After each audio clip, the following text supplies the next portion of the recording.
All sport, full of vitamin C and vitamin B. 0 calories.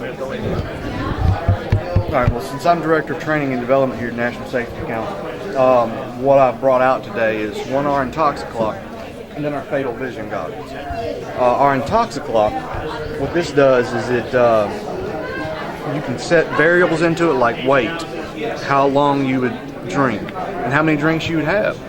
And it'll tell you what your blood alcohol content would be roughly, and then how long it'll take you to get to, let's say, a 0 blood alcohol content. Let me give you an example real quick. I'll do myself. All right, I weigh, and I hate to admit this, but I weigh 270 pounds. All right, let's say I started drinking at 6 o'clock, and over the course of the night, I had 6 drinks, so a 6-pack of beer. And then I stopped drinking. I did all that over 3.5 hours. All right. It's going to be, if I drink 6 beers over 3.5 hours at my weight, I'd be halfway to the legal limit. It would take 2 hours and 32 minutes from the time I stopped drinking before I got to an actual 0.00. Now, what makes it a big difference and changes a lot of things is if I go from a male at 270 pounds to, let's say, a female at 150 pounds. Same amount of time, same number of drinks, but whereas I would have been a 0.038, the female would at 150 pounds would be a 0.15, almost twice the legal limit, and extremely impaired. That female wouldn't be able to have all the alcohol out of her system until 8:05 the next morning. So that's what people don't realize, how long it stays in your system, and how weight affects how our bodies handle alcohol. Now, we are here represent the Occupational Safety, Health and Environment Program, Bachelor of Science degree program at Southeastern Louisiana University in Hammond. And the program started as a 2-year Associate of Applied Science degree program in 1990s. It's a 4-year program developed 10 years ago. It's growing strong every year. We have 130 students in both 2-year and 4-year degree programs. We graduate about 20 students every year, and by now we have almost 100 graduates in the 4-year degree programs. And the 4-year degree program received the ABA accreditation a couple of years ago because of that. It's a highly quality program, and we certainly enjoy being here to display our program. The first time I saw her, I'm Randall Pick. I'm the inventor of a machine called the Space Shuttle. We have the real Space Shuttle. The Space Shuttle is a cart that's designed for moving material that's too large to fit in a freight elevator. So if you have 10-foot pipe or 10-foot panels that won't fit into a 6-foot elevator, with the Space Shuttle, you just push the cart in, press a button, and it tilts it up into the diagonal of the elevator so that you don't have to hurt it back, and you don't have to take 15 or 20 minutes to load up the elevator. It takes 2 seconds, you load it right in, go about your business, and save the back and save the material. This is Craig Leonard. We're with WhyGetOld.com. And we have new technology here called the Biophotonic Scanner. The scanner is a patented Nobel Prize-winning technology device that measures your antioxidant level in 30 seconds, non-invasively, by shining a special kind of light in your hand and reflecting back the amount of antioxidants in your skin tissue. The antioxidant level that it measures is an average of about the last 4 to 6 weeks of your intake of fruits and vegetables. So it gives us a score. A good score would be about 50,000 or above. A score that tells you whether your nutritional intake is being absorbed into your tissues. Since the skin tissue is one of the last tissues that gets nutrients, if your skin tissue carotenoid level, antioxidant level is high, then you know your heart, your spleen, your liver, your kidney, your brain are all getting good antioxidant levels. Antioxidants are important for your health because they fight off free radicals that cause damage to the cells. cellular damage that builds up over time causes disease processes like heart disease, diabetes, cancer, macular degeneration, and basically the aging process. So by keeping an antioxidant level score above 50,000, you can slow down the oxidation process in your body and slow down the aging process. Most people who score very high on their antioxidant levels are those who are eating good supplies of fruits and vegetables a day. Organic fruits and vegetables are better because the plants grown organically have to innately have antioxidants in them to fight off disease processes inside the plant and bugs. So by eating organic fruits and vegetables, it's believed that you would have a higher intake of antioxidants and than eating fruits and vegetables that are not grown organically. So organic fruits and vegetables are better. Most people, to get antioxidant score of about 50,000 or above, would probably have to eat at least 10 to 15 fist-sized servings of fruits and vegetables a day. Most of us don't get that kind of nutritional intake. So supplementation, if your scan score does not register 50,000 or above, and you're already eating a good supply of fruits and vegetables, then supplementation might get your antioxidant level higher. If you're not eating a lot of fruits and vegetables, then of course changing your dietary habits would help. Another thing that affects antioxidants is free radicals. Free radicals kill off our antioxidants. So free radicals are found in sunlight. If you exercise or work in a strenuous occupation, for example, or do a lot of strenuous work, that does diminish your antioxidant level. Pollution, smoking, of course. Most smokers will score about 10,000 less on their antioxidant score than non-smokers. So a good way to increase your antioxidant level and to get your scan score up is to stop smoking. If you live with a smoker, secondhand and third-hand smoke is what is on your clothes or on clothes of people who do smoke. And if you're exposed to that, that's called third-hand smoke. And that can also kill off the antioxidants in your body. Stress creates free radicals. Not getting proper sleep will also create free radicals. So all of these things together, if left unchecked in the body, free radicals will cause these disease processes. So this technology now is the first type of non-invasive technology that in 30 seconds can give you a scan score, give you your oxidation level, and or your antioxidant level. It's an average of about 6 weeks, so it's not something that you can eat a bunch of carrots today and then get scanned tomorrow and think your antioxidant level is going to be any different in your skin. It takes about 4 to 6 weeks for your antioxidant intake in your body to register on the scanner. So we're looking at about the last 4 to 6 weeks of your nutritional intake. Some people take vitamin supplements now and they think that they're doing a good job, but has not until this technology been a way to measure that without a blood test. And even a blood test, the antioxidant levels in your blood doesn't mean that the antioxidants are getting absorbed into your tissue. This machine registers what is absorbed into your tissue. There's only about 4 or 5 of these scanners in the greater New Orleans area at this point. We have access to one, and if anybody would like to get scanned, they can call us at 504-427-2705, or go to our website at whygetold.com, WHYGETOLD.com, and give us a ring, and we will set up a time when we can scan them. Thank you very much. Appreciate your time.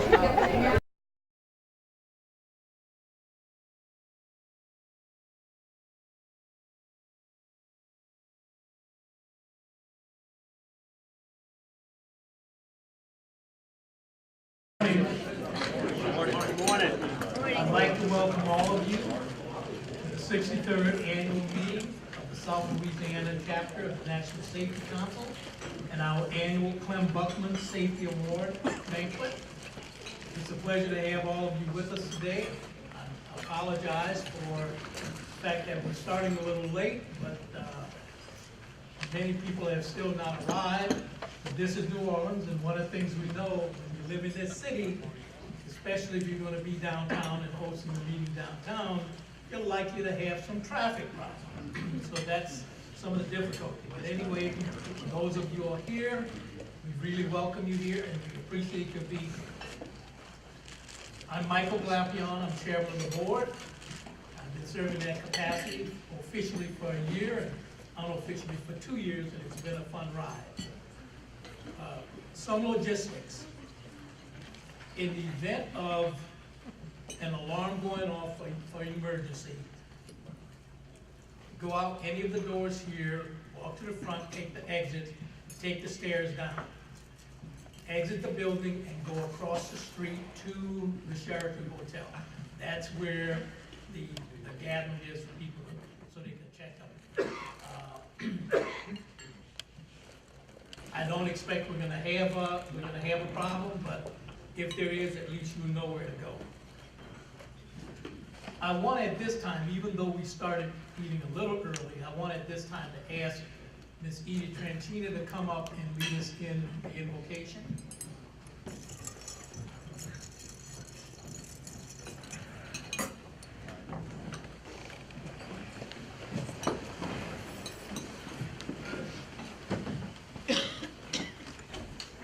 Heavenly Father, we thank you for this opportunity to come together.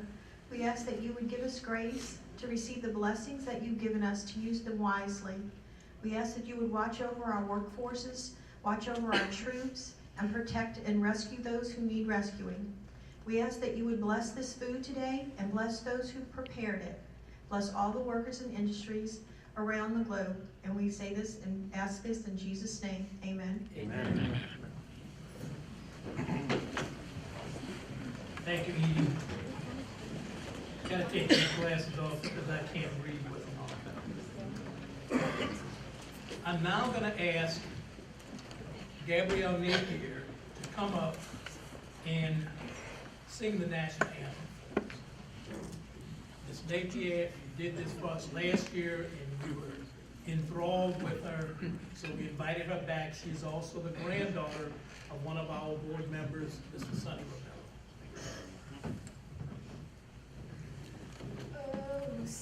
Thank you. Can you see by the dawn's early light what so proudly we hailed at the twilight's last gleaming, whose broad stripes and bright stars through the perilous fight, oh, the ramparts we watched were so gallantly streaming, and the rockets' red glare, the bombs bursting in air, gave proof through the night that our flag was still there.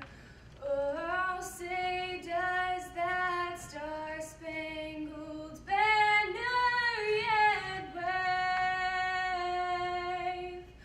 o'er the land of the free and the home of the brave?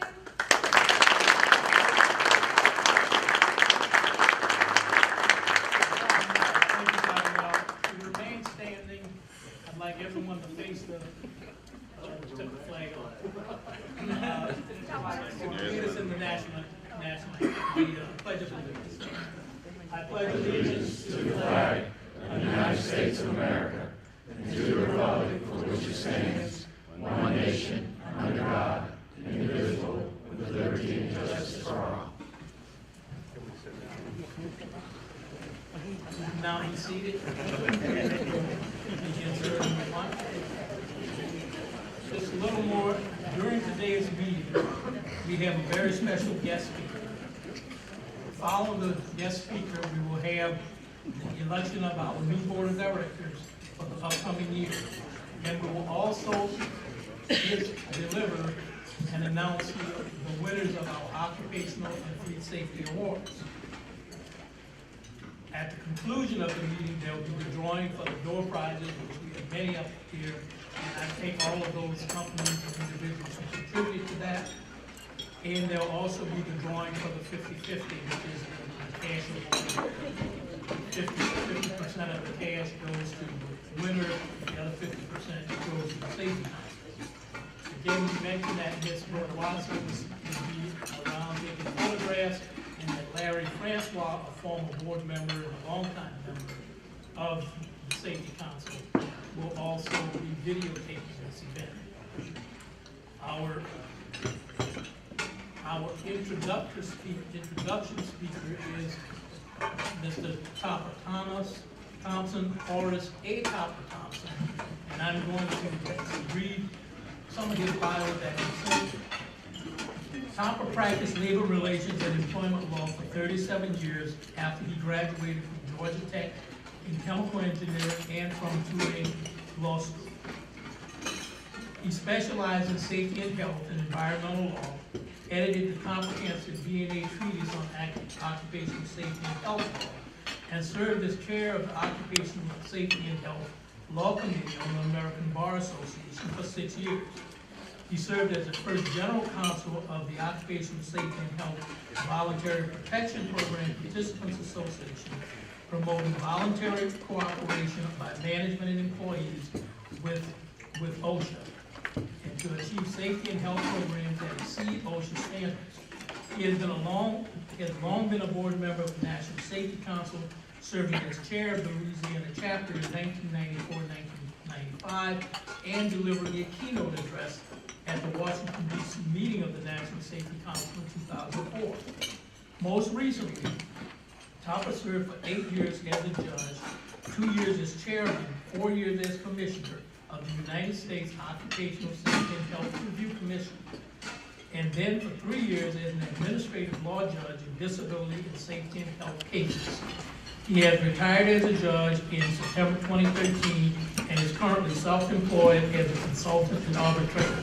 I give you with great respect, Mr. Topper.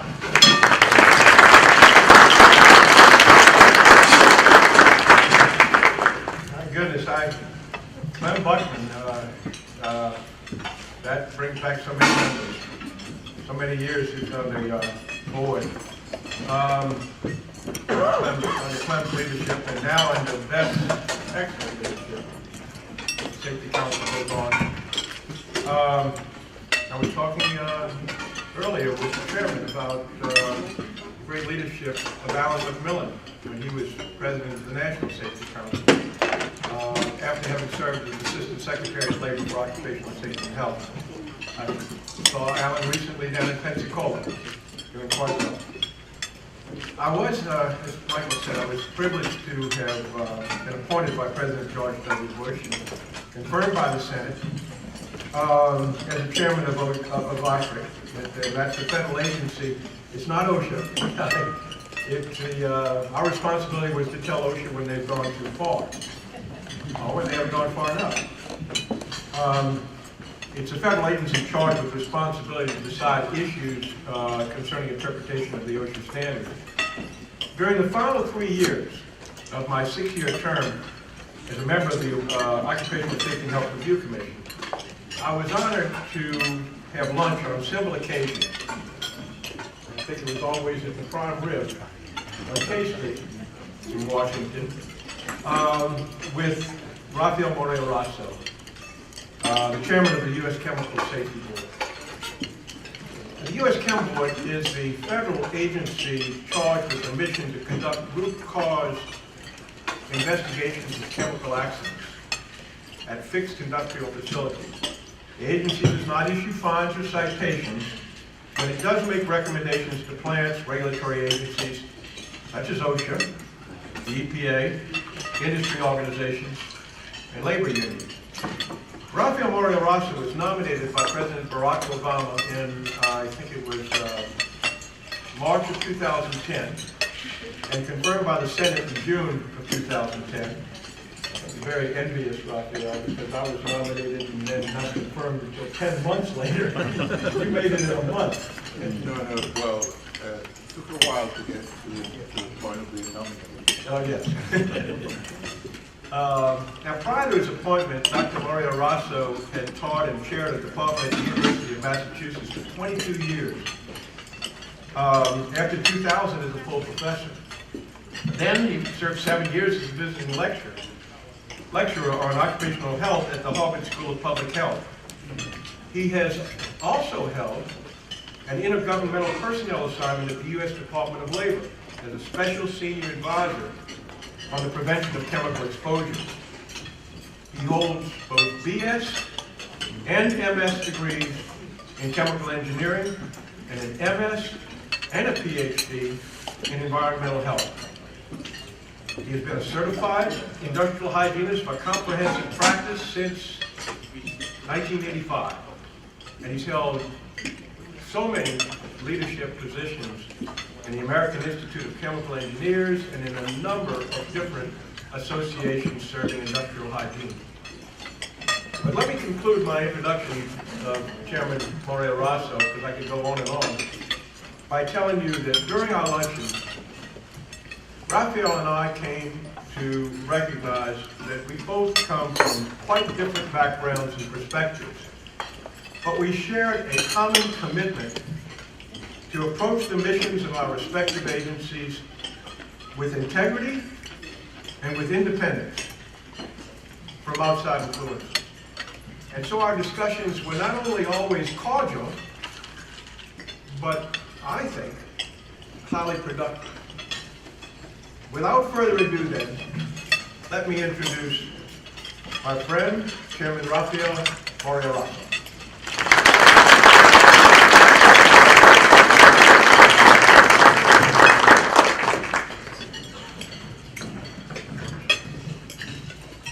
Thank you very much. Let me be over here with the electronics.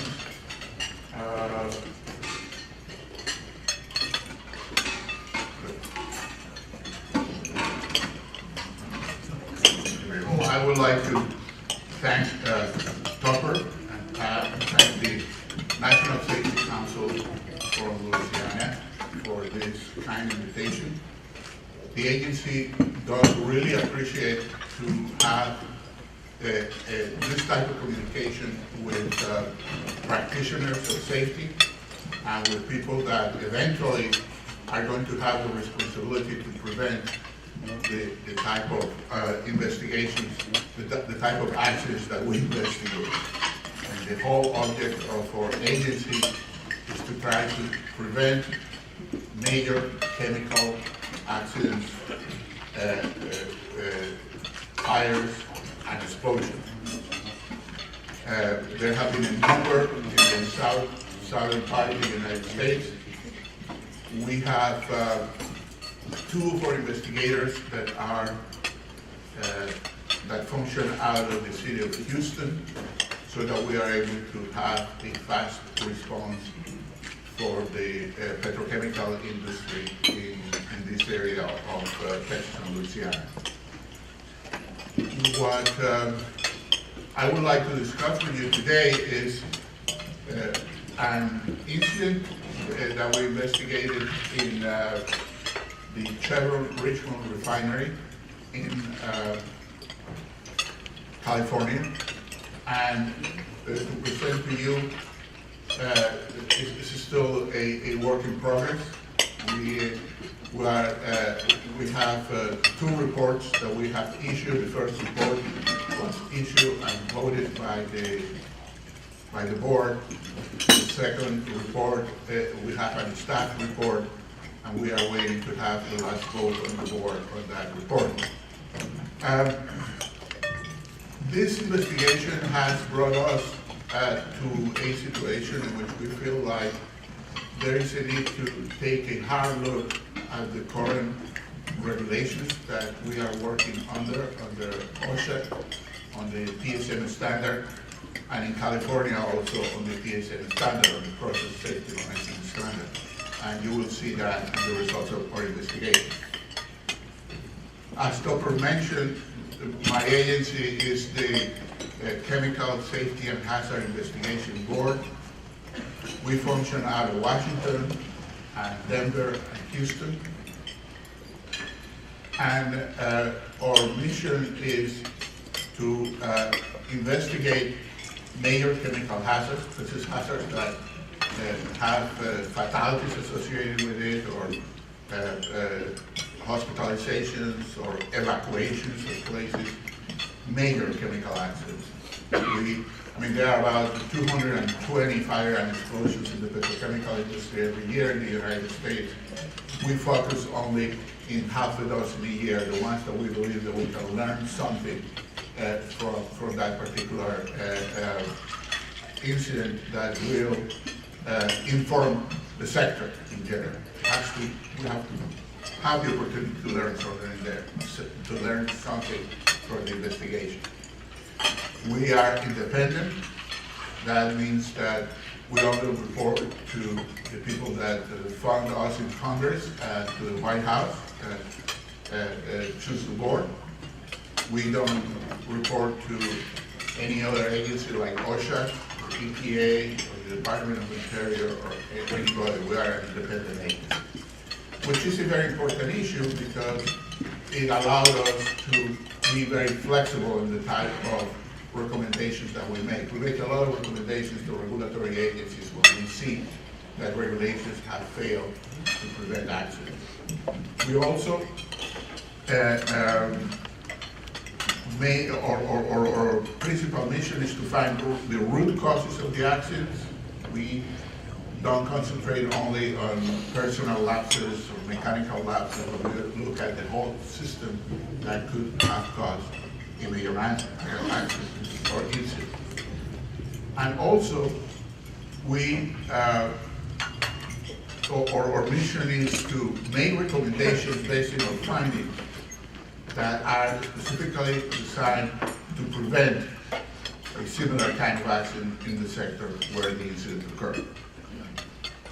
Part of that, our obligation is to do outreach, and our outreach, probably a lot of you are familiar with the publications that we make, and specifically the publications of our report investigations, and also the video production that we have, in which we describe in a short videos the nature of the accidents that we investigate. That our objective of that is to make people understand how these very complicated things happen, and also by featuring our recommendations, how we are proposing that to be prevented. So that's who we are. Let's move into the particular incident that we are going to cover today.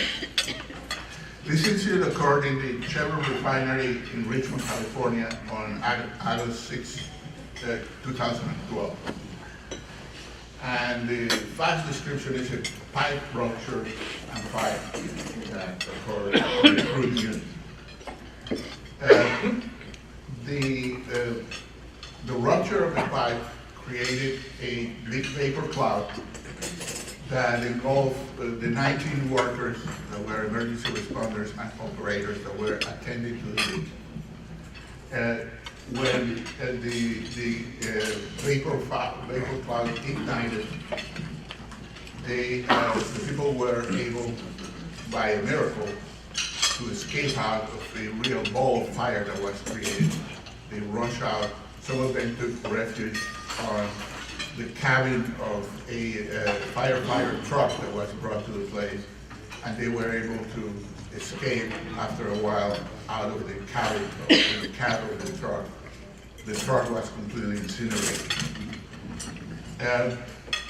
This created an enormous fire with a plume of more than 1,000 feet in the air in the Bay Area of San Francisco that have a serious air contamination on the cities in the Bay Area, specifically Richmond and Oakland, California. The irritation that came out of this smoke on the community caused more than 15,000 people to look for medical attention. And this was the thing that took weeks to happen, of everybody being examined for eye irritation and upper respiratory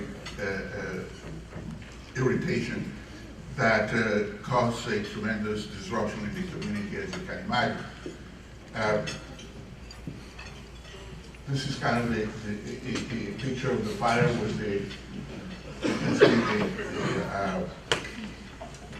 fire agent that eventually was completely burned, and the people, the emergency responders, dealing with the fire in the crude.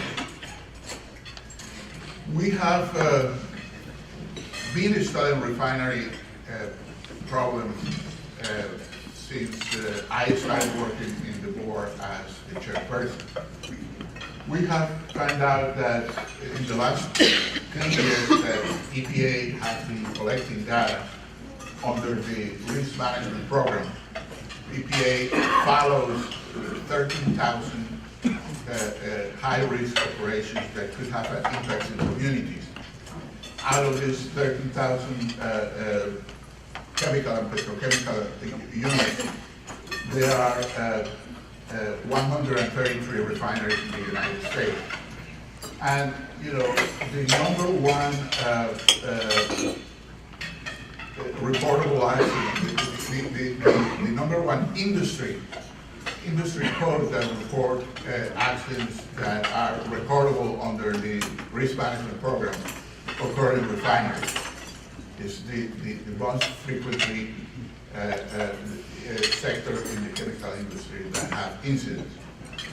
In addition to that, in our studies of the Chevron incident, we look at all refinery incidents in the year 2012, and we found 125 reports in refineries of fires and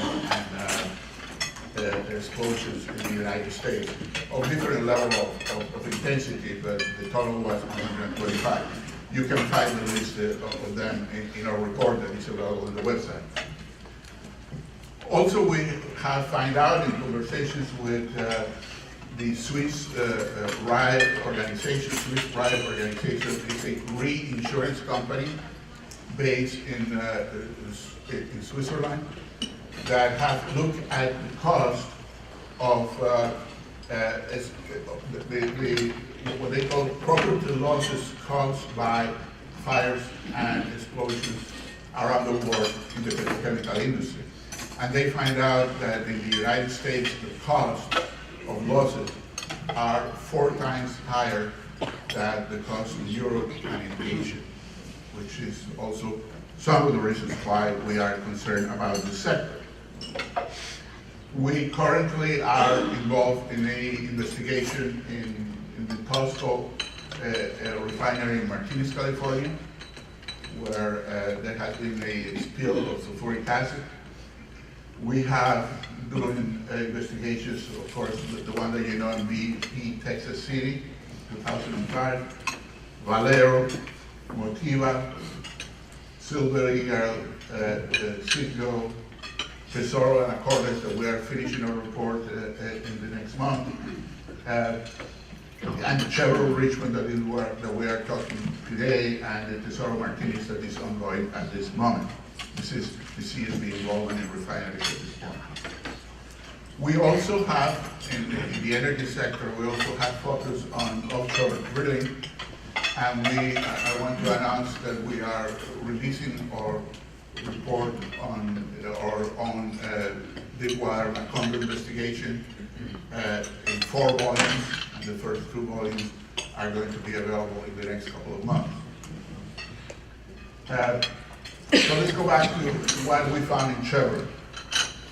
We found the key findings of the Atlas investigation was that sulfidation caused extreme pipe thinning. That was what caused the rupture that created the vapor cloud at night.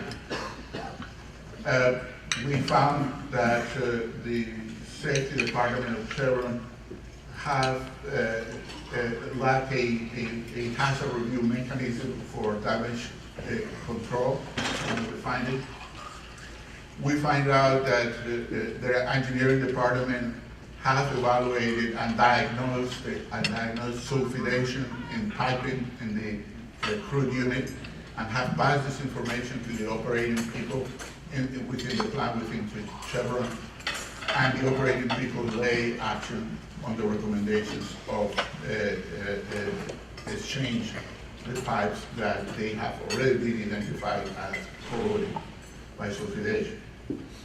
So it was an insufficient, or findings that was an insufficient application of the concept of inherently safety. They have identified that the steel alloy of the pipes, that was carbon steel, was not the adequate one to carry the crude in the degree of sulfur that they have. It was basically sour crude, and it required a different pipe metal material.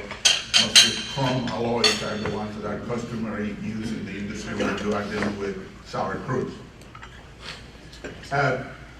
We also make observations that the California State, we said that the regulations that they have under CALO should be improved by making more clear that they should have in the regulations that companies should perform damage mechanisms reviews.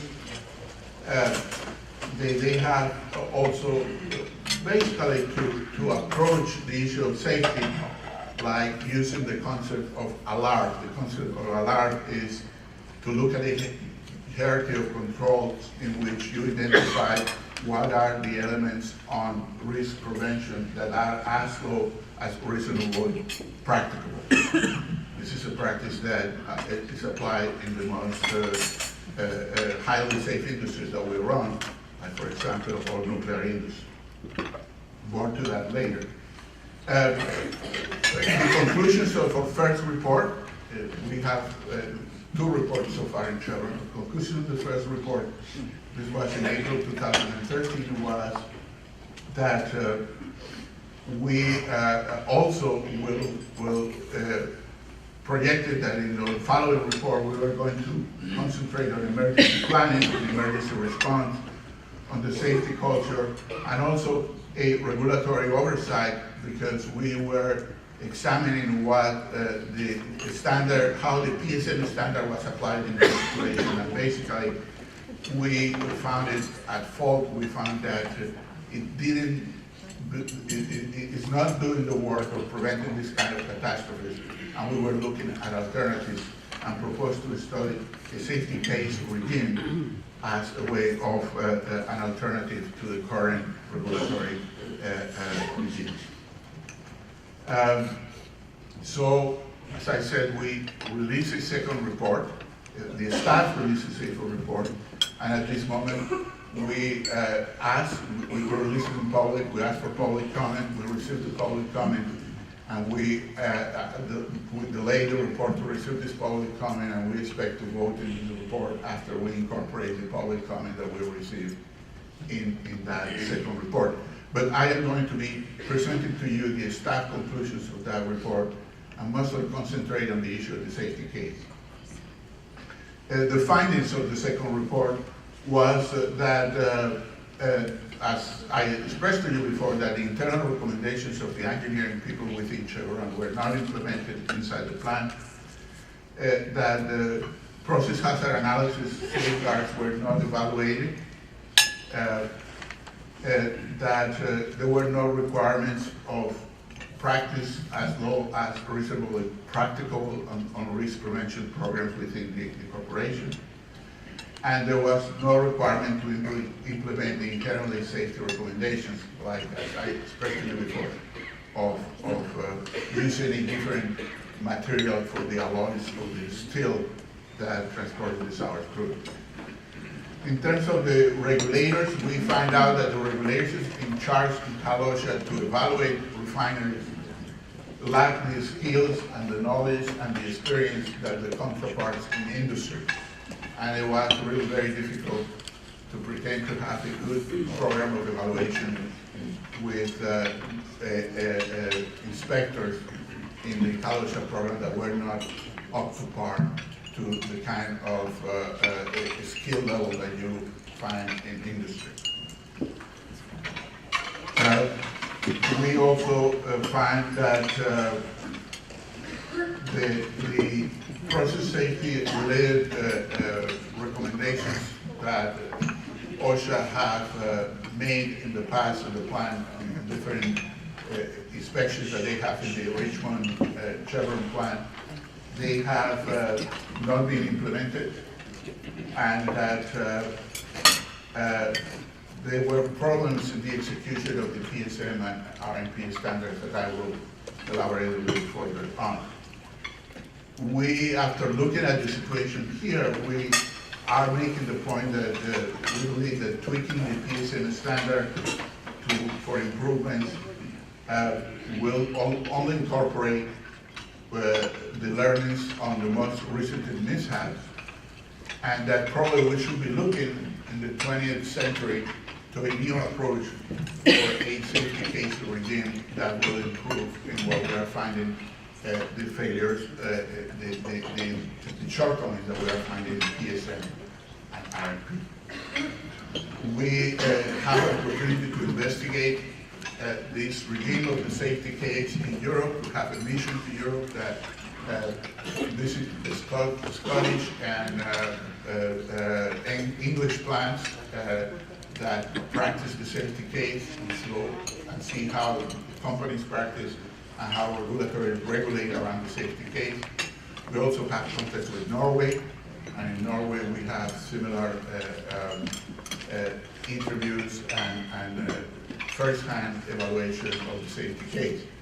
And also we collected these statistics that relate to offshore operations, but as you can see that since the Piper Alpha explosion, the offshore platform, the British offshore platform, that established the safety case as the system of regulations in offshore in England, there has been a substantial decrease of major accidents in the offshore sector of the United Kingdom.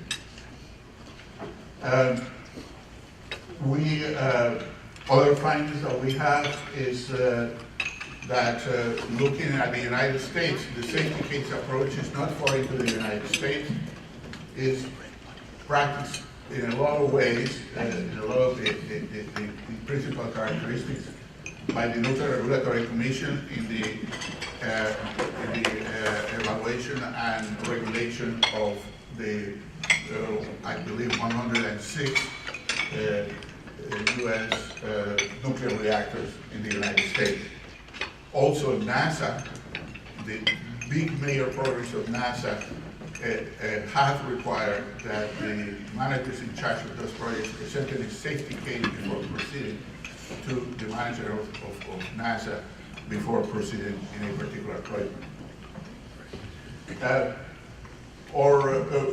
Findings in regulations as it relates to process safety management was that the process safety management standard is mostly activity-based, that only 2 were goal-based activities that you have to do under PSM. Activity-based means that you simply file a report and some forms and a checklist, you can fulfill the requirements of the standard. You really don't have to do anything different than keep those records. And only 2 of them, that is mechanical integrity and process hazard analysis, are the ones that you actually have to make a statement that risk is going to be decreased. And there is some other requirements that we found that there is no requirement for choosing technology that is as low as reasonable, practical, and there is no possibilities of push constantly continuous improvement, and that the regulation, the PSA regulation in general, is static. It's a regulation that has been on the books for 20 years without any change, and we very well know that the industry has changed a lot in 20 years. So we also found that it doesn't require specifically inherently safety actions, and that doesn't provide the regulator with the necessary authority to accept or reject a company proposal for hazard analysis or hazard control. And that it doesn't require within the regulatory agency that the people conducting the inspection have the adequate engineering skills to be able to evaluate process safety management. So our recommendation for California to consider the safety case was one of that, what we saw as deficiencies of PSN that are not preventing the type of catastrophic actions that we investigate. The definition of the safety cases has to be a very favorable case that an operator on a hazardous facility makes to the regulator. And in that case, what you do is to identify the hazards as the company owns it. I mean, this is a very, very specific situation for the particular plant. It's not a one-size-fits-all. It's that the management itself will find a way the risks that are known, and that they can identify, then describe what are the systems that they have to control this risk, and then to have a commitment to adopt best practices and risk management through when this is made. This particular case goes to the regulator that provides, like they do in the Nuclear Regulatory Commission, provide a license to the operator to operate under that safety case. Here are some of the issues that are included in the safety case. The responsibility of agreeing the cases of the company, continuous risk reduction. You have to have indicators in order to demonstrate how you are conducting the control of the risk that you have identified. And this is summarized in this colorful diagram, which you can see that all these are the elements of the safety case regime that includes all the list of aspects that I was describing before. Let me cover some of this. The duty holder has to do a reading report. It should be an evergreen document. As a matter of fact, in England, they require that it will be considered for change every 5 years. And the regulators will accept the report in order for the company to function. The American Institute of Chemical Engineers and the CCPS have considered ALART as a policy that should be an engineering concept that should be looked at in process safety, and that this will ensure continuous improved ventilation, which is what ALART allows. It continue changes that are state-of-the-art on safety that they have to demonstrate in their case that they are capable of using it that way. Also, there has to be in the safety case an active workforce participation. Under the current OSHA standard of PSN, requires consultation with workers, but not real participation with the operators that are conducting operations in the facilities. The safety case make a point of having a tripartite approach of regulators, company, and workers to participate in the formulation and application of the safety case. Also, it is important to develop process safety indicators in order to see and quantify what are the aspects of risk control that you are having after you identify this risk. Some examples of these process safety indicators that we are looking at, mostly developed from offshore situations, is, for instance, to count the frequency of the challenge to protection barriers, to count the number of shutdowns, to count the number of release of hydrocarbons, and establish benchmark with these indicators to give a diagnosis that could be predictive of problems in the future. Then there is a process of assessment by the regulator and verification, and then intervention in the form of looking at the license of operating until they are satisfied that what the company itself is saying that they can accomplish is being accomplished. again, the issue that for this to work, you have to have a regulator that is at least at a pair on skills with the engineers that are running this program in a given corporation. Excuse me. I kind of jump out of sequence here. Can somebody get me into to the end? Very well.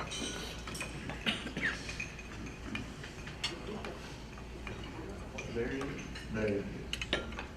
Yeah, I wanted to go to this one right here, pretty this one.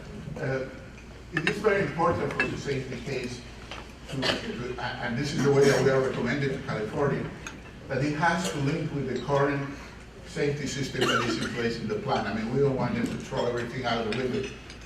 The majority of the elements of PSM could be incorporated to elaborate this safety case.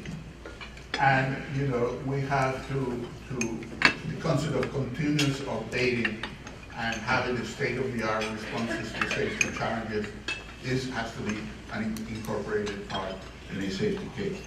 Our general final conclusions is that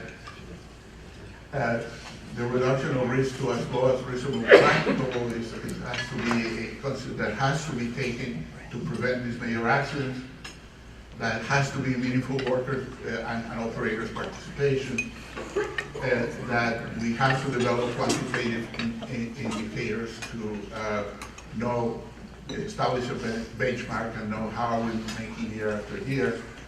We need competent regulators and competent and well-funded regulation. We have proposed this to the state of California. As you know, California has 13 refineries. California has just passed the legislation to hire 13 new safety manager inspectors, and we believe that they are poised in a very good situation to pilot a program like this and to see how it compares with the current regime of safety that we have, the PSM and the RMP. After 3 years of looking at this situation, we believe that this will be the next step, the next generation of how we address process safety management. Thank you.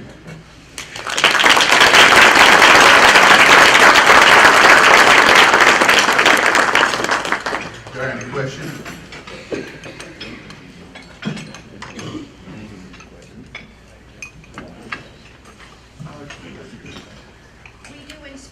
For the refineries here in this area, and you mentioned that the parties were not knowledgeable, experienced in engineering. Are you recommending that the inspectors that are contracted to do this had some engineering education as well, or just the engineers and inspectors within the refinery employment? Well, in our recommendations that we make in Chevron, California, we were lucky enough that the state has decided to hire 13 new process safety management inspectors with engineering degrees that have to be professional engineers. In general, I would consider that a regulatory agency inspecting the safety of the place has to have at least the same skills and the same levels of salary, of the people that are working in the private sector doing the safety function. And I think it's time to reason that the regulators have to be as knowledgeable as the people being regulated. Thank you. Okay. Yes. I have a quick question. Do you give them a timeline on what time they should implement these recommendations? And are they legally bound to follow these regulations somehow? Very good question. Very good. Yes. Yeah. The way that our charter reads for the Chemical Safety Board, we have to make recommendations to regulators and to companies and to the stakeholders in general that apply to a particular incident. What we don't have any legal power to compel any of the people who make regulations to make them comply with. But the method that we use that has proved very effective is we have a formal recommendation department in our agency, and we issue a 108 days letter to the person that we make a recommendation after one of our reports, saying this is the formal recommendation that you are making for you to do these changes. Please respond to us in writing. What are your plans to how you are going to address the recommendation? This is a public letter, and we expect also a public answer.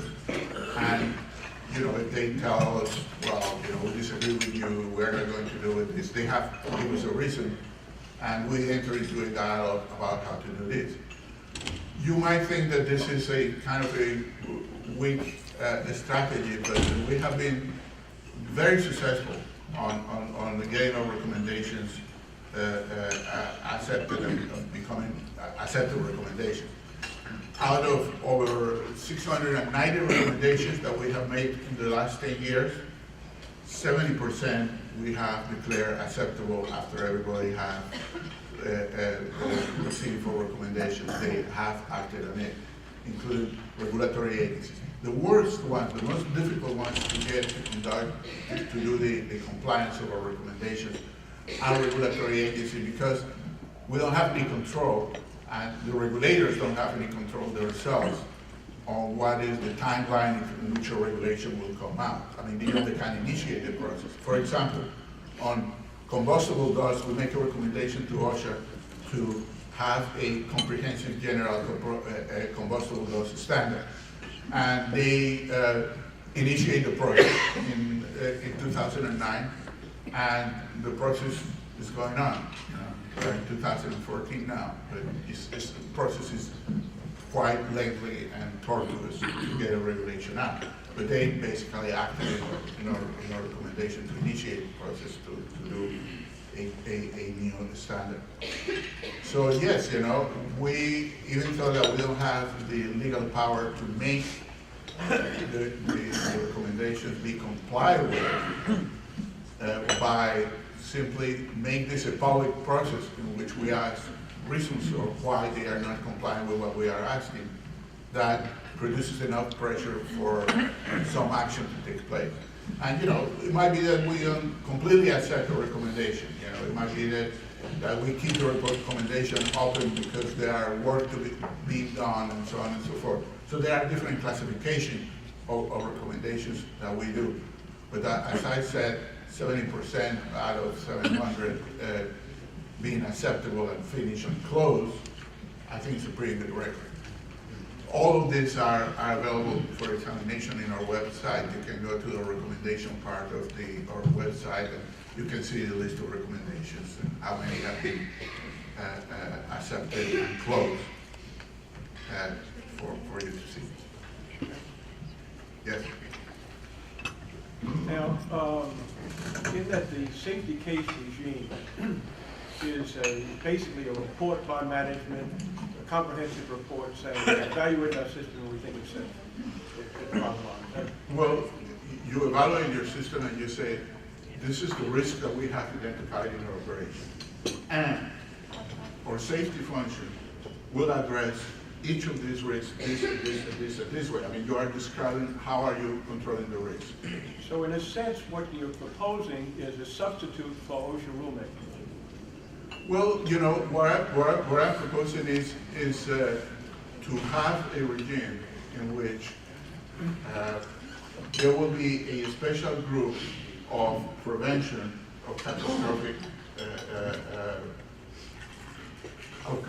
incidents we are not looking at, this is designed specifically to prevent catastrophic events. This will be a special group within California that we are asking, and that will have a number of investigators that will receive this case of a sector and basically say, approve these cases for operability.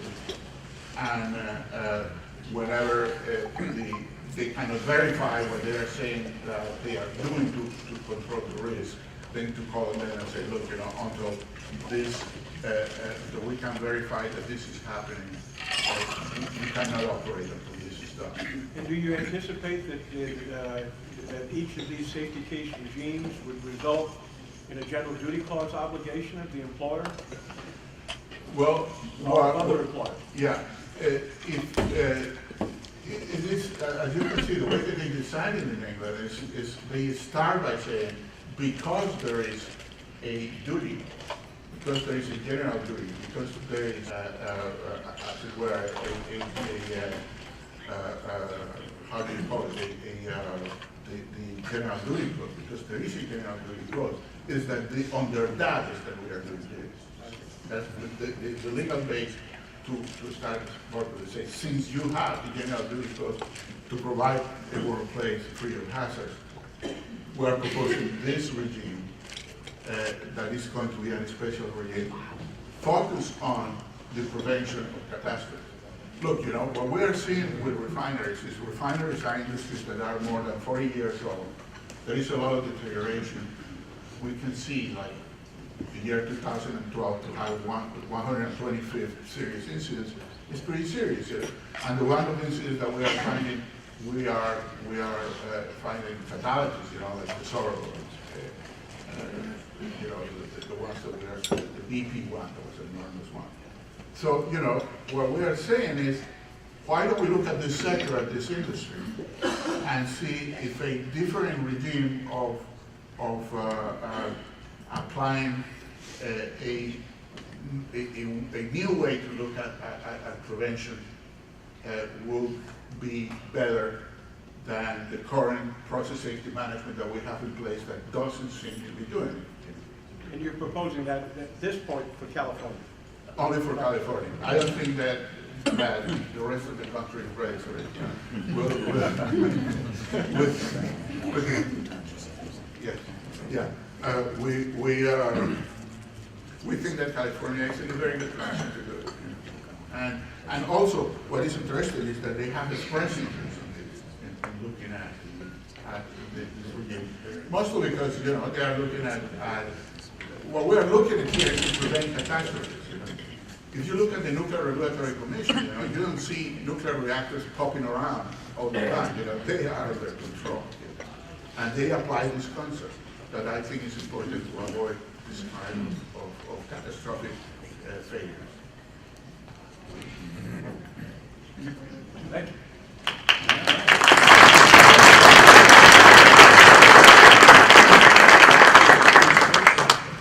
Now, I failed to mention at the outset, and I should mention now, the tickets for the 50/50 are for sale for $1 each, and 6 for $5, and tip to tip for $20.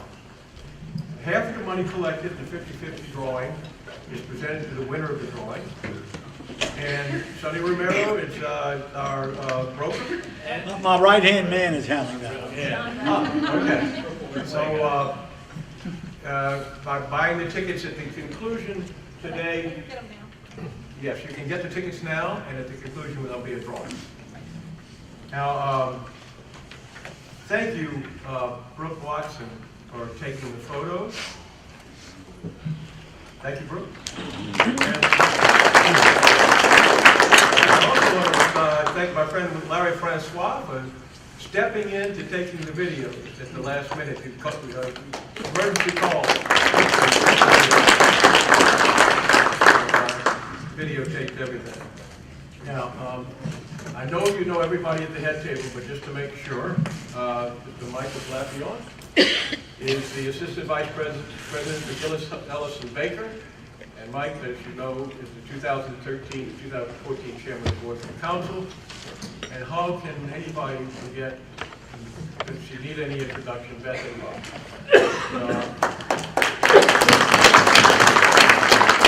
President and CATO of the South Louisiana chapter, she goes so far above and beyond.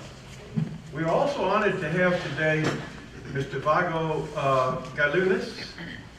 Mr. Galunas? Perfect. Stand up. Stand up and correct my pronunciation, please.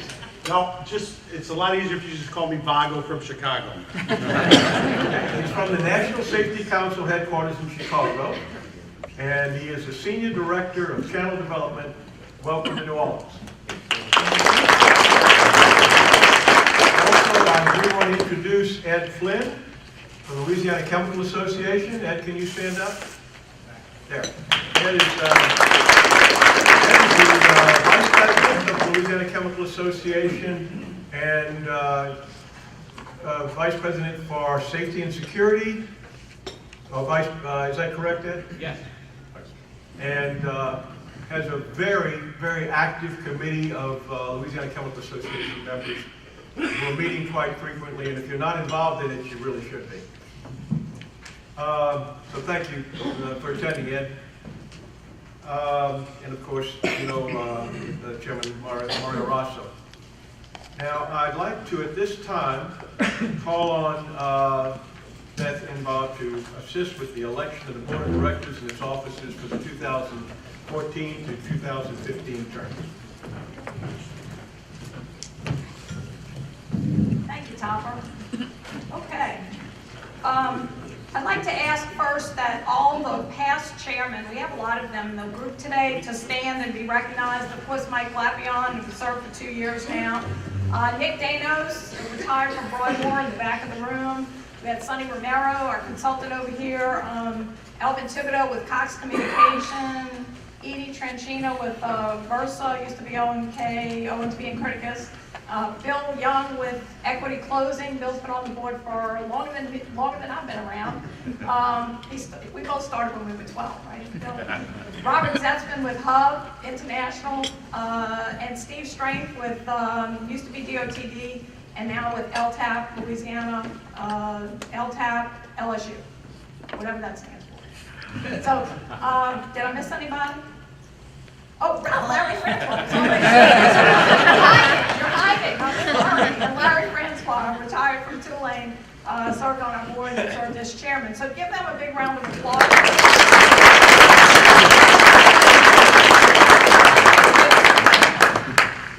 I'd also like to ask the current board members for 2013 and 14 to please come up.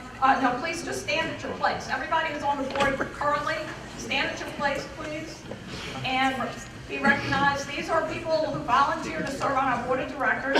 Some of them are voting members. I'll explain the differences in the membership in just a second. Some are advisory, some are life members. But again, I want to recognize the current board of directors and a great leadership staff and volunteer group that we have. So please give them a great round of applause.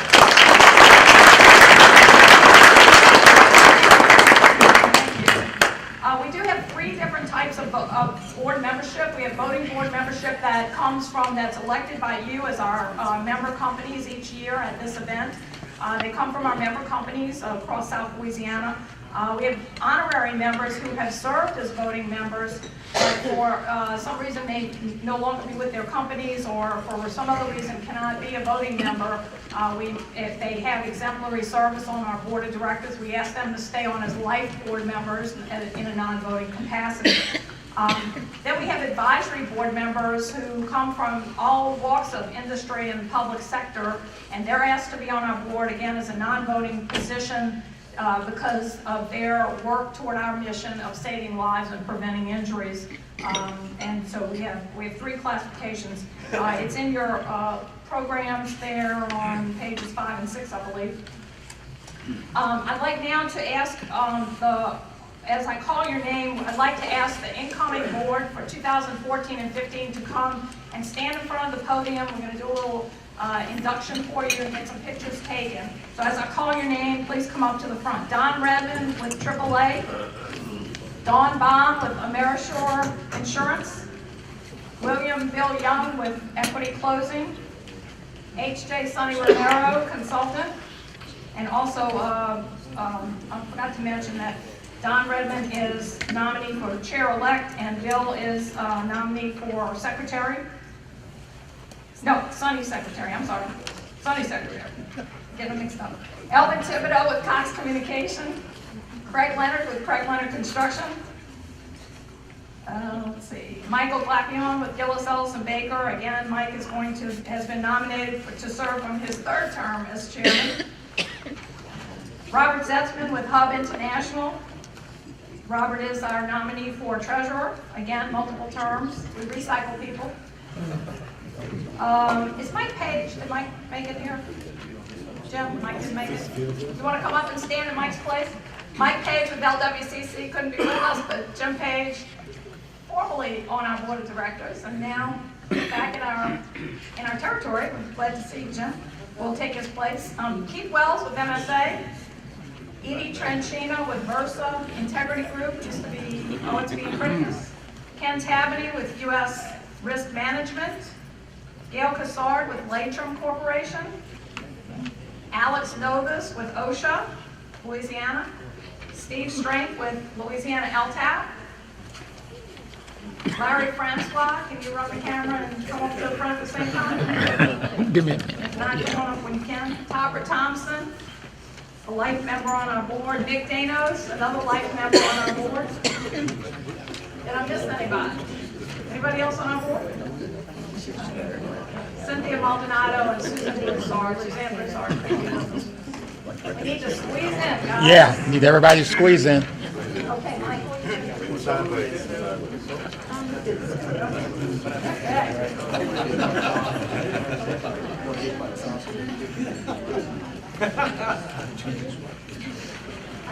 Hey guys, would y'all just come this way, like, okay, because I can't get you all there. Okay, how about everybody step over in front of the screen? Yeah, not with Step in front of the screen. How's that? There we go. Tall people in the back, short people in front. There we go. Oh, good, thank you. Do we need a powder or Nick's head so that he doesn't shine too much? Oh. You didn't hear me? Well, let it go. All right, Grace. Okay, ready? One. All right, we're going to do a couple. 2, 3. 1, 2, 3. 1, 2, 3. All right, don't move after she takes a picture. All right, great. Okay. Okay, thank you. I've received, let's see. We've received the nominating committee's report that the board of directors be seated for 2014 and 15. We do need a motion. We have somebody that's going to make a motion to ratify that. I move. Okay, Keith Wells has moved, and we need I second that motion. and Sonny Romero seconds the motion. So we have a motion and a second on the floor. We need all the voting board members to say I accept. Okay, great. All right. Let's see. So the motion carries, so we want to congratulate our new board. Let's give them a big round of applause. Wait,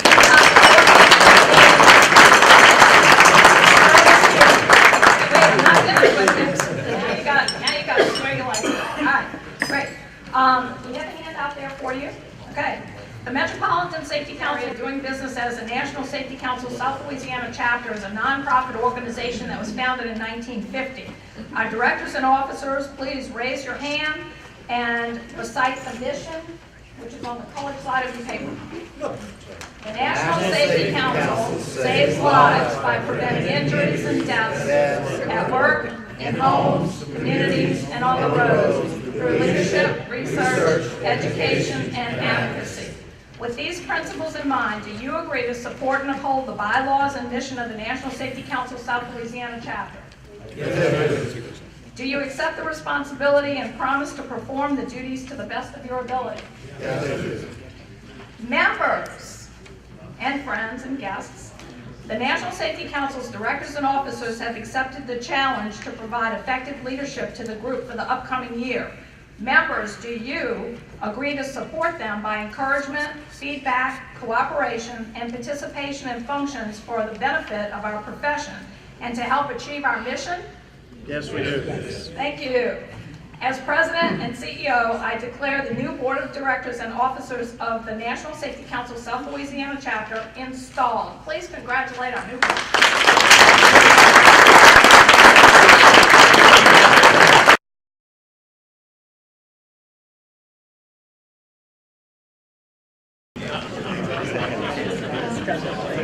Thank you very much. part of our program, and one of the most important elements of this annual banquet is the awarding of the Occupational Safety and Food Safety Awards. Let me just quickly explain the awards for those of you who may be new to the award system. We have occupational and fleet awards. We're going to start with the occupational awards, and these are on page 7 in your book. The occupational awards were determined by the OSHA reportable, total number of reportable cases, and as you know, you take your number of cases, multiply by 200,000, which is average number of hours that 100 workers would work in your company, divide by your hours worked, and you would get an incident rate. That incident rate of all the companies that participated was averaged together. We had 49 participating companies and locations of companies. Their average was 1.23. The national average, according to National Safety Council's injury facts, the national average total reportable incident rate is 3.8. So we are much better. Our group that participates is much better than the national average, so I want to congratulate you. And those companies that participated, we definitely congratulate you. Those companies that have not, we encourage you to think about participating next year. The fact that your company participates in our awards contest demonstrates your commitment to safety. So we do want to thank you very much for that. We have 3 different levels of awards. The Award of Honor is going to be presented to the company in the category that has the best incident rate, above the average, or I should say below the average, but in the best in that category by hours worked. And the companies that had between the average but not the best in that category will get the Award of Merit, and those companies that were above the average will get a Certificate of Participation. All right, so I'm going to turn it back over to Topper Thompson. And Cox Communications, Cox Media of Walton Beach, Fort Walton Beach. Okay, wait 1 second. Each one's going to get a plaque, and then they're going to have to take pictures. So one at a time. So give them time. Over here. I'm rolling, so you can just go ahead. I'm rolling.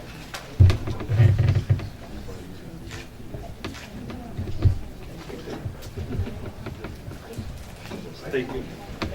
And Cox Communications, Cox Media of Gainesville.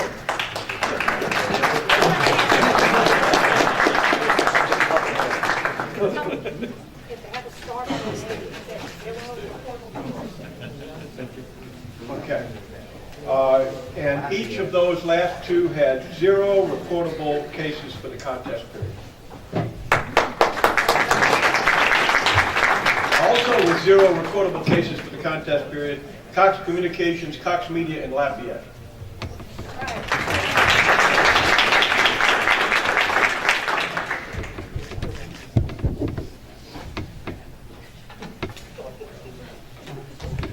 Also with 0 recordable cases, Cox Media in Macon, Cox Communications.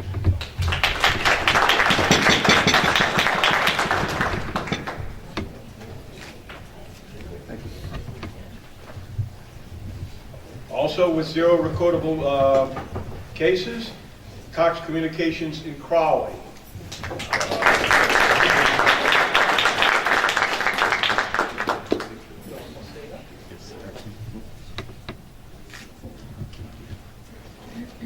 Again with 0 recordable cases, Cox Communications Marrero Retail Store.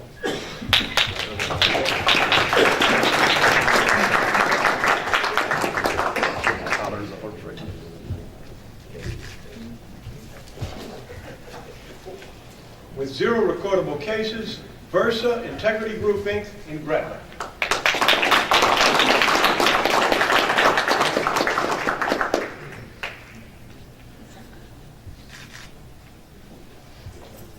With no recordable cases, Versa Integrity Group Inc.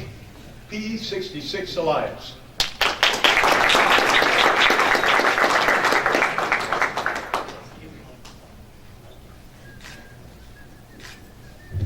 The category of 30,000 to 50,000 hours worked. Cox Communications, Cox Media in Baton Rouge, 0 recordable cases.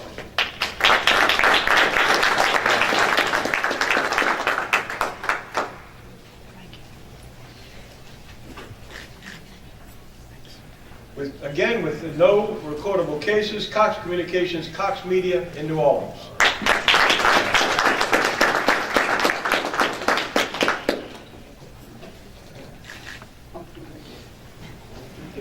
no recordable cases, Cox Communications in Prairieville.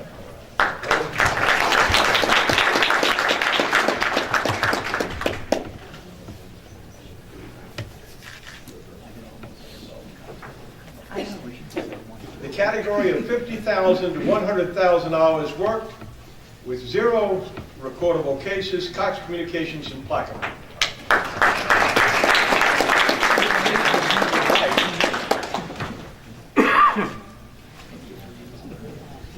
With no recordable cases, LaPere, Stair, Inc. with no recordable cases.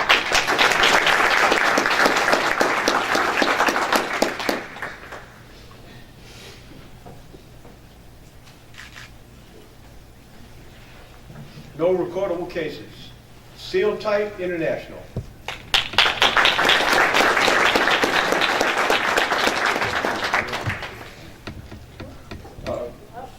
I guess he didn't make it. All right. With no recordable cases, Veracity Machine, LLC.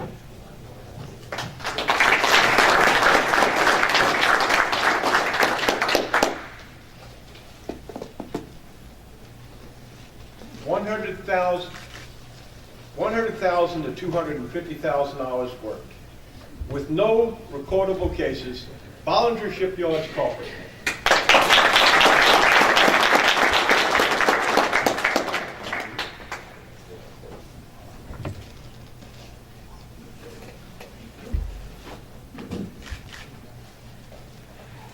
With no recordable cases, Shand LLC.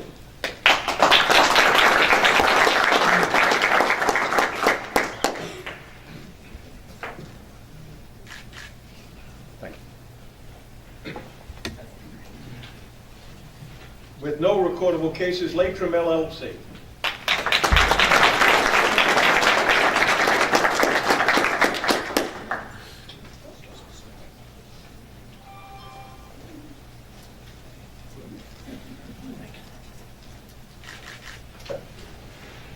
Also with no recordable cases, Versa Integrity Group, Inc. in Norco.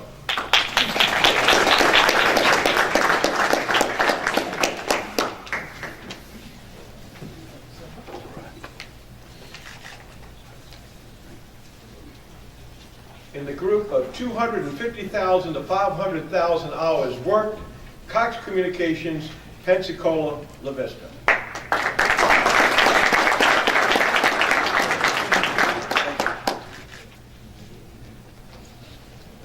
In the group of 500,000 to 100,000 hours worked, Cox Communications, Bedford.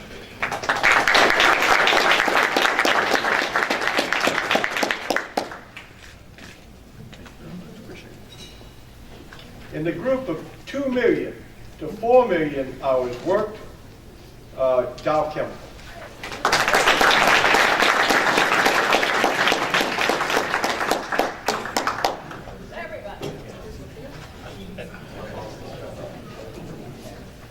We do things together.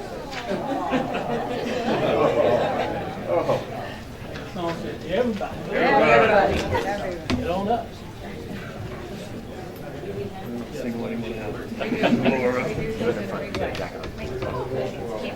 It's okay, now I can say it. Ready? 1, 2, 3. Okay. Thank you. Now, the award of merit recipients. For 100,000 to 250,000 hours worked, Bollinger Bouchon, LLC.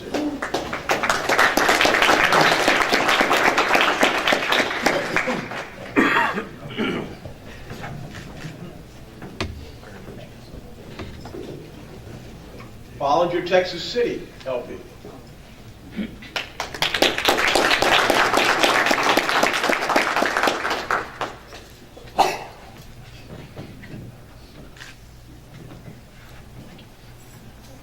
And Versa Integrity Group, Inc. in Lafayette.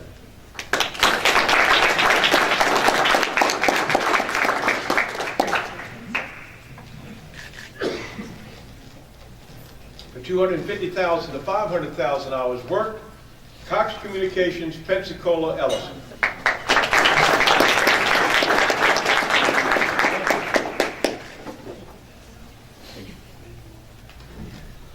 Expert Riser Solutions.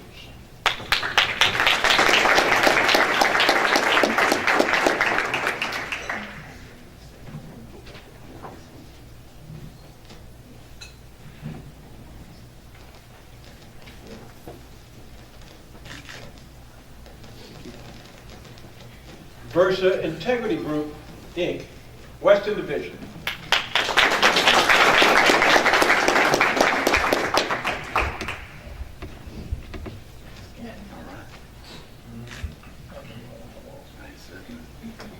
And Zatarans.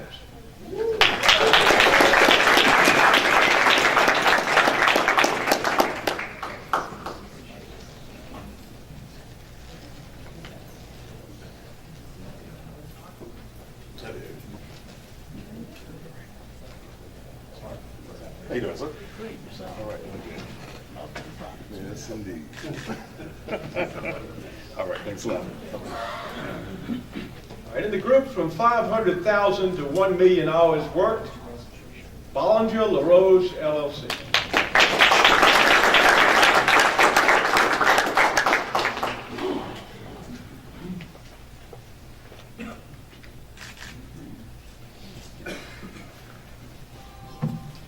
The group from 2 million hours to 4 million hours worked, Dupre Logistics, LLC.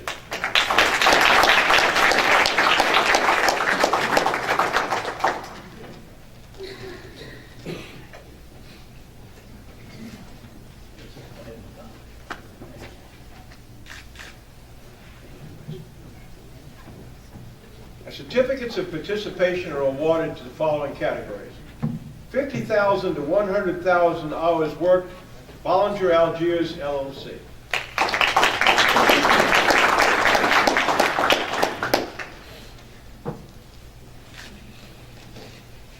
Cox Communications, Baker.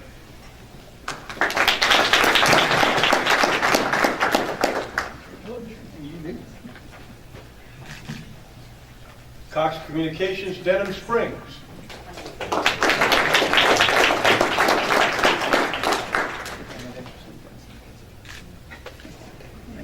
Cox Communications, Gainesville Warehouse.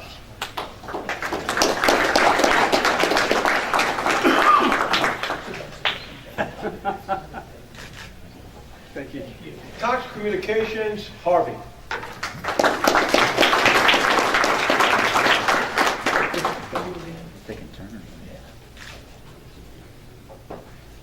Versa Integrity Group, Inc., Rope Division.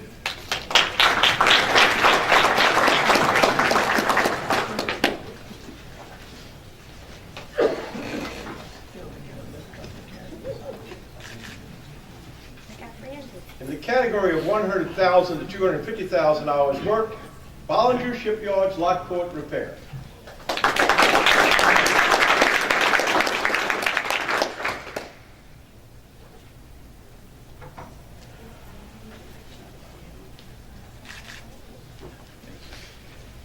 Latrim Machine Shop, LLC.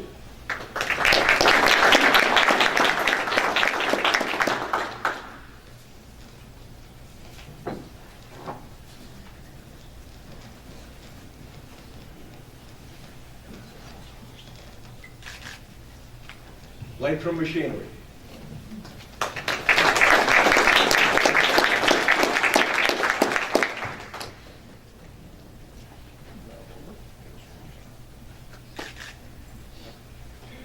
Category of 250,000 to 500,000 hours worked, Bollinger Amelia Repair, LLC.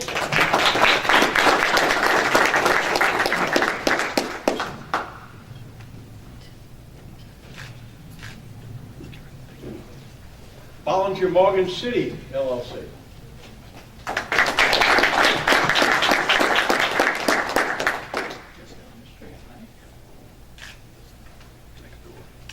Bollinger Quick Repair, LLC.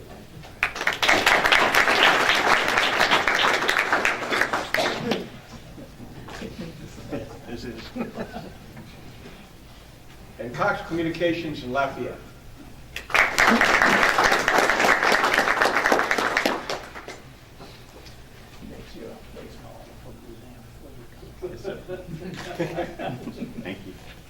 In the category of 500,000 to 1 million hours worked, Carl E. Woodward.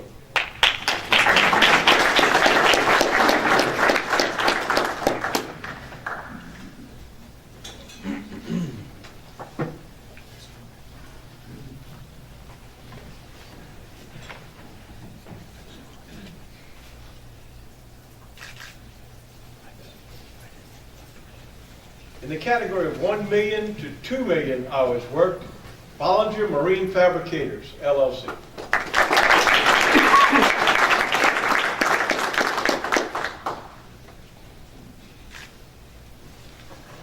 Bollinger Shipyards Lockport, new construction.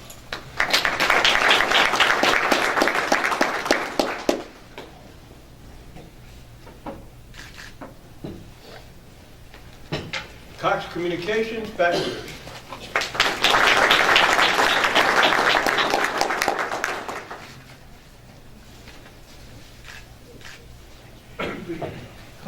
And Intralocks, LLC.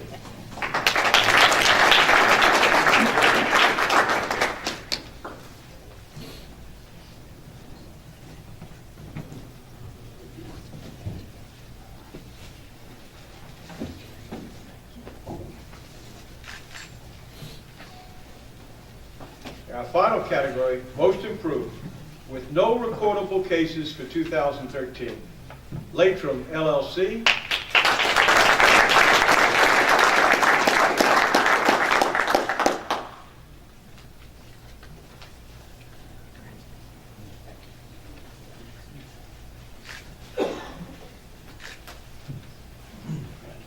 And finally, Versa Integrity Group, Inc. in Gretna.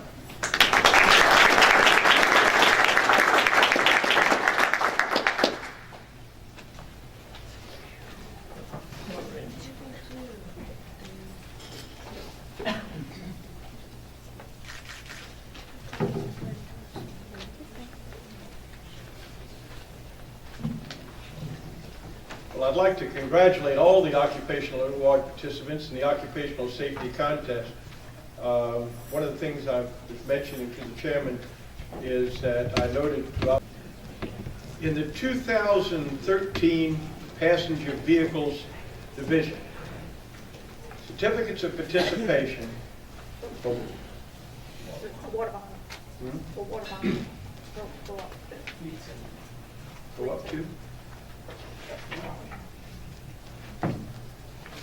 Oh, I'm sorry, you're right. Passenger first. Okay. You're right. Passenger first. All right.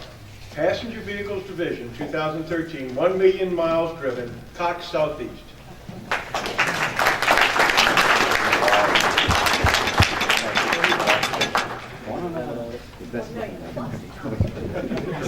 1 million plus miles driven.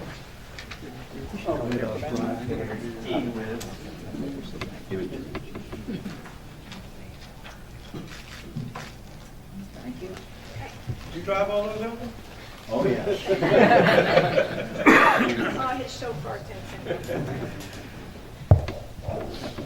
And award of honor for the 2013 Truck Vehicles Division for 1 million plus miles driven to Dupre Logistics, LLC.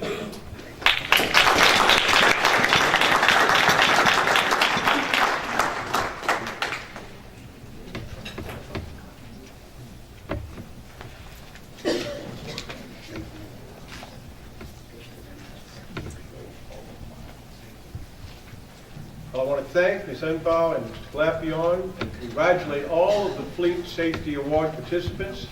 And that concludes the awards presentation. Now, before we continue with the agenda, I think Ms. Enbau would like to make an announcement.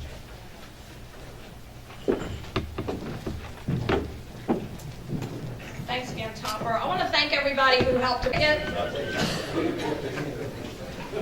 As we call your name, we're going to hand a door prize off to one of the staff. You just get up and raise your ticket in the air. We're going to, I'll let you. You can draw them out. And y'all bring them to whoever so they don't have to.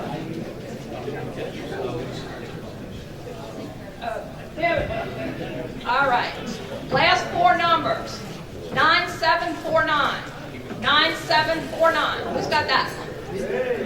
Come on up.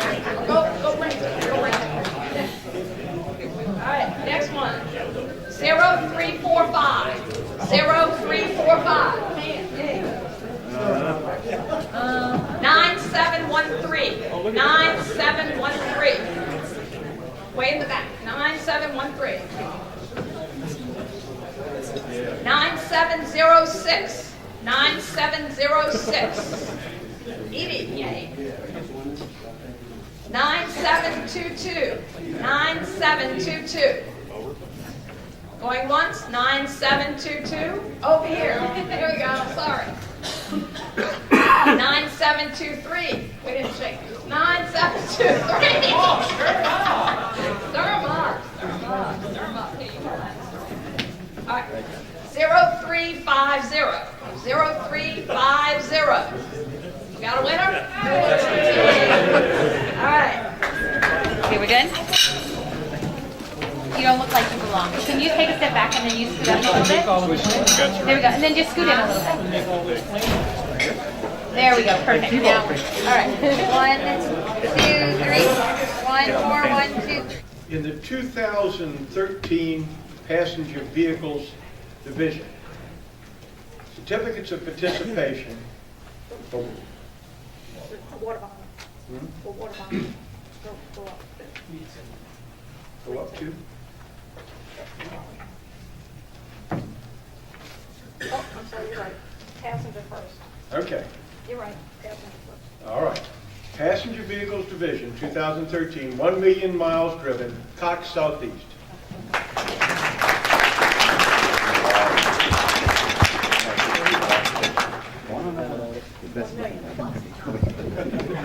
$1 million plus miles driven. Did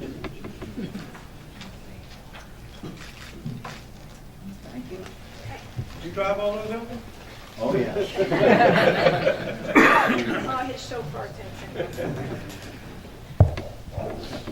And award of honor for the 2013 Truck Vehicles Division for 1 million plus miles driven to Dupre Logistics LLC.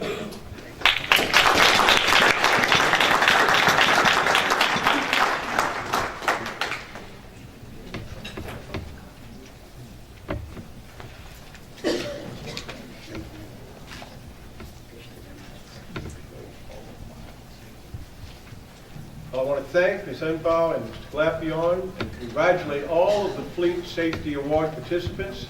And that concludes the awards presentation.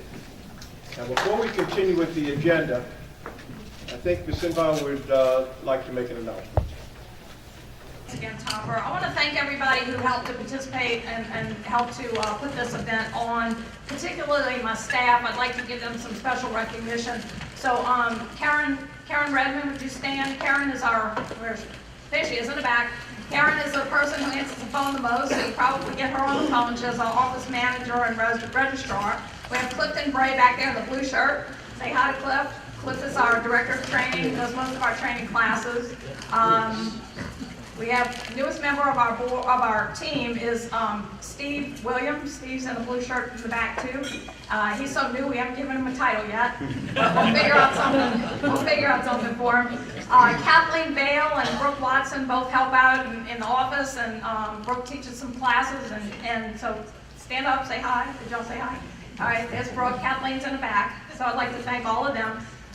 The special committee did an exceptional job again this year in putting on this event. As a small staff that we have the time and the resources to do a lot of the logistics for this event. So we want to thank Sonny Romero as chair of that committee, and Edie Tranchina. Mike Page is not here. Who else served on that? Mike Glapion. Sonny, who else was on your special committee that put that? Keith Wells? That's all we needed. That was it. All right, so give everybody a big hand.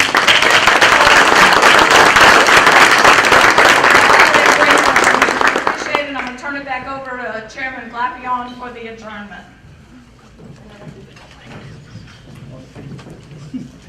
Once again, on behalf of the outgoing board and the new board, we appreciate your attendance.